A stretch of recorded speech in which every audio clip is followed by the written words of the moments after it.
Why not use hemp to reverse the greenhouse effect and save the world?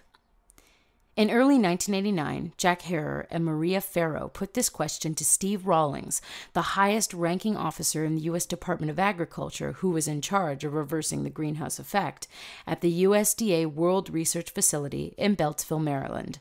First, we introduced ourselves and told him we were writing for green political party newspapers. Then we asked Rawlings, if you could have any choice, what would be the ideal way to stop or reverse the greenhouse effect?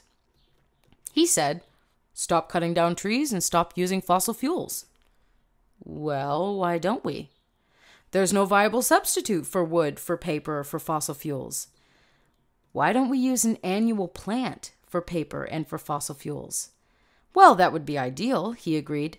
Unfortunately, there is nothing you can use that could produce enough materials.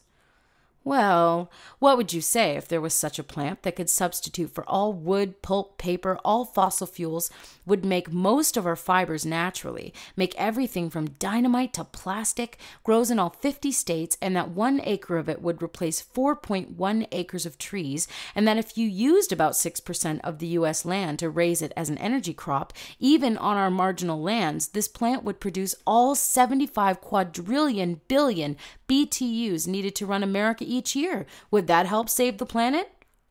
That would be ideal, but there is no such plant. We think there is. Yeah? What is it? Hemp. Hemp, he mused for a moment. I never would have thought of it. I think you're right. Hemp could be the plant that could do it. Wow, that's a great idea. We were excited as we outlined this information and delineated the potential of hemp for paper, fiber, fuel, food, paint, etc., and how it could be applied to balance the world's ecosystems and restore the atmosphere's oxygen balance with almost no disruption of the standard of living to which most Americans have become accustomed. In essence, Rawlings agreed that our information was probably correct and could very well work. He said, "It's a wonderful idea and I think it might work. But of course you can't use it." You're kidding, we responded. Why not? Well, Mr. Herer, did you know that hemp is also marijuana? Yes, of course I know. I've been writing about it for about 40 hours a week for the past 17 years. Well, you know marijuana is illegal, don't you? You can't use it. Not even to save the world? No, it's illegal, he sternly informed me. You cannot use something illegal. Not even to save the world? We asked, stunned. Nope, not even to save the world. It's illegal. You can't use it. Period. Don't get me wrong. It's a great idea, he went on, but they'll never let you do it. Why don't you go ahead and tell the Secretary of Agriculture that a crazy man from California gave you documentation that showed hemp might be able to save the planet, and that your first reaction is that he might be right and it needs some serious study? What would he say?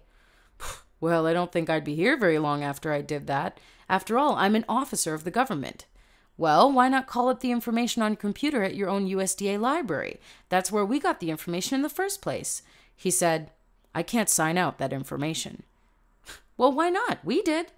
Mr. Herer, you're a citizen. You can sign out for anything you want, but I am an officer of the Department of Agriculture. Someone's going to want to know why I want all this information. And then I'll be gone. Finally, we agreed to send him all the information we got from the USDA library, if he would just look at it. He said he would, but when we called back a month later, he said that he still had not opened the box that we sent him, and that he would be sending it back to us unopened, because he did not want to be responsible for the information, now that the Bush administration was replacing him with its own man. We asked him if he would pass on the information to his successor, and he replied, absolutely not. In May 1989, we had virtually the same conversation and result with his cohort, Dr. Gary Evans of the U.S. Department of Agriculture and Science, the man in charge of stopping the global warming trend. In the end, he said, if you really want to save the planet with hemp, then you, hemp marijuana activists, would find a way to grow it without the narcotic top, and then you can use it. This is the kind of frightened and frightening irresponsibility we're up against in our government. Welcome to the 10th episode of Earth Created. Today we are covering a topic that is very heavy for some people because, well, we'll get into that. We'll get into why that's so heavy. there are going, I find this is a very black and white area for people. You know, you are either completely against it or you're completely for it, you know, and I have done a complete 180 myself within my own life. And we'll get into that. What I just read from was Jack Herer's The Emperor Wears No Clothes. And that's the perfect example of what we are up against within our governments and within, you know, the global elites taking charge of everything and deciding that we can't have a medicine that is so amazing, amazing, amazing for us. So let me talk about my own little personal journey, and then we'll get into a few things here. And if you can get a hold of Jack Herer's book, and his last name is Herer, The Emperor Wears No Clothes, I highly, highly recommend it. It is a very in-depth look at the history of cannabis, at where we're standing now, you know, as a society, in regards to cannabis and as in regards to natural medicine. It is very fascinating. Let's talk. I'm going to talk about my own experience here. When I grew up in the 80s, so I grew up in the time where there was, you know, all these campaigns, you know, that just say no, you know, say no to drugs, and, you know, all this stuff, right? And so it was really kind of pushed down our throats, you know, as kids born in, you know, 80, 81, 82, 83. I remember in art class, you know, in 5th or 6th grade, we were making Just Say No posters. And, you know, this is just a way that they keep propagating the lies upon us, you know, put them through the de-education system, right? So it was propagated upon us. There was even a cartoon when I was about 10 that showed all of my favorite cartoon characters, you know, like the Ninja Turtles and you know, all of those people, you know, I use that term loosely, all of those characters put together in one movie to talk about the danger of drugs and of course, marijuana, cannabis, you know, whatever name you want to call it. This is always the scapegoat guy. You know, you see it on posters and stuff. Anytime there are posters about anti-drugs, whatever else, you always see the marijuana leaves. Because it's the scapegoat, you know, much like V for Vendetta, everyone wearing that mask. He was the original scapegoat, right? So they're doing the same thing with cannabis and have been for a long time. So even when I was a kid, they had this cartoon movie where they put all of my favorite cartoon characters together and they put them in a movie where I believe it was this young kid was starting drugs or whatever. And I can't remember if it was like hardcore stuff or if it was the herb cannabis, which I would never qualify as a drug. Because drug to me always has side effects, is always like something that does not make you feel good down the line. You know, when I think drugs, I think vaccinations, I think anything a doctor would prescribe besides cannabis. I see cannabis the way I see dandelions and the way that I see carrots. And I'm talking about wild carrots, not, you know, the big neon orange mutated carrots that we have today. You know, I see cannabis in the same way because it has the same medicinal properties as St. John's wort or mallow or honeysuckle or thistle, you know, or burdock or whatever. And that's something we'll get into in a future conversation when we talk about wildcrafted foods. And I'm excited about that one too. But this is a topic I've been waiting for a while, you know, and because of the time that I grew up in, I fell for the propaganda. And I bet you there were many people who did, you know. And when I remember being 15 years old and a class had just let out and a class had just let out and we were all going to break, like the little 15-minute break between, like, in the afternoon or whatever. And this one student who knew how much I was completely against marijuana, he like had a little joke on his face and was teasing me, but he wasn't being mean about it, but he was just saying, "Hey, Holly, want to come outside and smoke a joint with us?"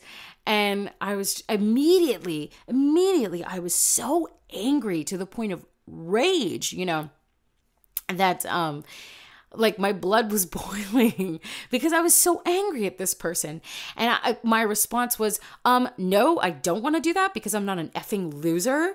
And, because it was propagated upon me to have this outlook that anyone who smoked cannabis was this delinquent loser who didn't contribute anything to the world and just sat around getting high all day and blah, blah, blah, blah, blah. Just all of these ridiculous stereotypes that in some cases can be true, but in other cases, we'll get into that. So as I got older, my vision pretty much stayed the same about cannabis, and I lumped it together. Marijuana was like coke, was like heroin, was like crack, was like all of these things, was like ecstasy. It was like all these things. And because of the quote unquote information that had been propagated upon me and upon so many of the people born in the decade that I was born in, I really believed that. I really, really believed that. So I lumped them all together. And so it's just really interesting where my life has taken me because when I was about 20, I want to say almost 25 maybe, when I was almost 25, I was dating this one guy and we were together at his parents' cottage and it was just the two of us for the weekend and we were watching TV and he flicked it over to Showcase, right? And he put on Trailer Park Boys.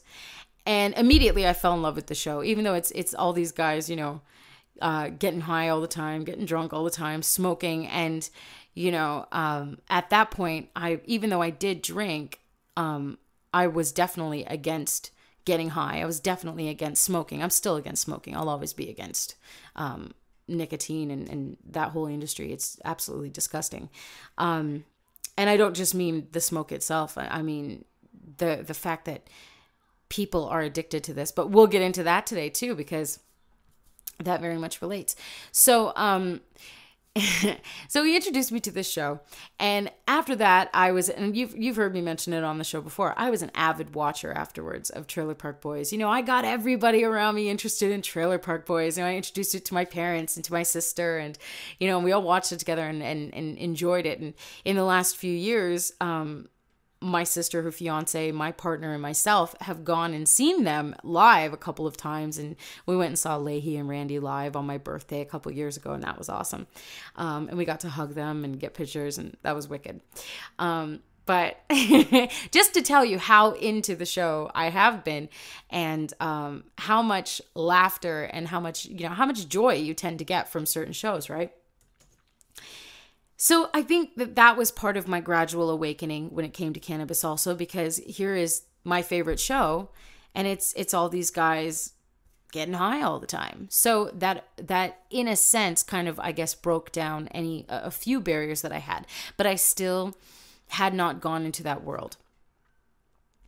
One of my closest friends now and someone who used to be a friend, actually the co-host of the show that I did before I did this one, and remember we only did one episode, the second episode was going to be about cannabis, so it's interesting. But when I started hanging out with one of my good friends, BB, I found out that it was something that she did in her own life.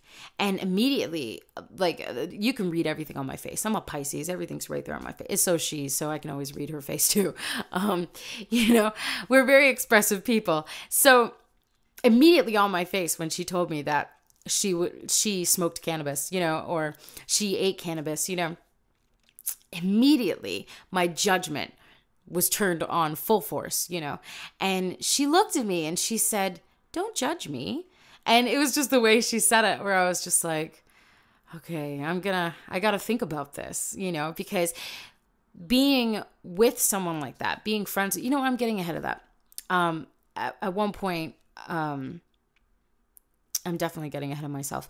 At one point also, let me just finish the story. Okay. So with BB, I saw this person who, and she totally is, she's artistic and creative.